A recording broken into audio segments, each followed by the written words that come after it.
అందరికీ నమస్కారం. Bharat cake Mazdoor union BKMU జాతీయ సమితి సభ్యుడిగా నా పేరు అలమండ ఆనందరావు. ఈరోజు నేను ఈ బడ్జెట్ పైన కేంద్ర ప్రభుత్వాన్ని నేను ఒకటే నిలేసి అడుగుతూ ఉన్నాను. 1995 వామపక్ష పార్టీలు ఆనాడు ప్రతిపక్షంగా బలంగా ఉండడం వలన గ్రామీణ జాతీయ ఉపాధి హామీ పథకం ఒక చట్టాన్ని తీసుకొచ్చి పెట్టింది. అది చట్టం చేయబడింది.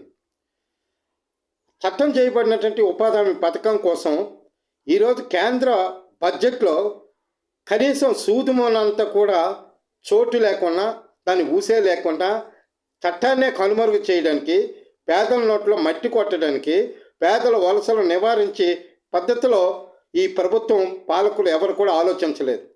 నేను ఒకటే అడుగుతాను, ఈ భారతదేశంలో ఉన్నటువంటి 24 రాష్ట్రాల ముఖ్యమంత్రులు, మరి డిప్యూటీ సీఎంలు, కేంద్రంలో ఉండేటువంటి మరి ప్రతిపక్ష పార్టీ ఇండియా కూటమి ఏమి భజనలుగా చేస్తున్నారా? మీరు భజన చేస్తున్నారా? నేను ఒక జాతీయ సమితి సభ్యుడిగా నేను ఇది ప్రశ్నిస్తాను. దీనికి సమాధానం ఖచ్చితంగా చెప్పి తీరాలి. ఆ చట్టాన్ని తొంగలో తొక్కుతారా? ప్రతి పేదవాడు 200 రోజులు పని చేసుకుంటూ జీవించాలనేది ఇప్పటికీ మా పోరాటాలు, మా ఉద్యమాలు, మా డిమాండ్. కనీసం మీరు ఇచ్చినట్టు 100 రోజులను కూడా కనుమరుగు చేసి వాటిని నిర్వీర్యం చేసి వలసలు పోతుంటే కనిపించలేదా మీకు? ఊళ్ళు ఖాళీ అయిపోతున్నాయి, గ్రామాలు ఖాళీ అయిపోతున్నాయి.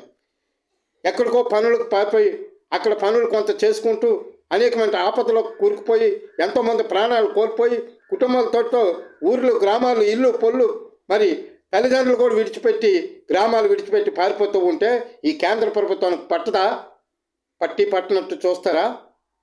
ఇదేమో న్యాయంగా ఉందా? చట్టాలనే తొంగలో తొక్కుతారా?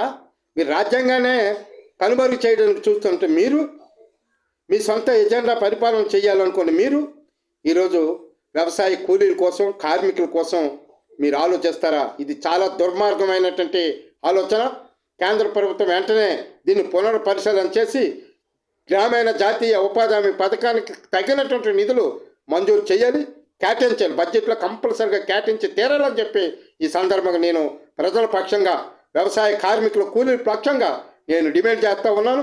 మరి ఇక్కడికి వచ్చేసరికి ఎట్టి పరిస్థితులు కూడా ప్రతి రాష్ట్రం కూడా ఈ విధమైనటువంటి డిమాండ్ చేయాలి. పేదలను ఆదుకోవాలి, పేదలకు పని కల్పించాలి, వాళ్ళకి అవసరమైనటువంటి సహకారం అందివ్వాలని చెప్పేసి ఈ సందర్భంగా నేను మీ అందరికీ, ఈ కేంద్ర రాష్ట్ర ప్రభుత్వాలకి నేను విజ్ఞప్తి చేస్తా ఉన్నాను. ఖచ్చితంగా దీన్ని అమలు చేయాలని చెప్పేసి ఈ సందర్భంగా డిమాండ్ చేస్తాను.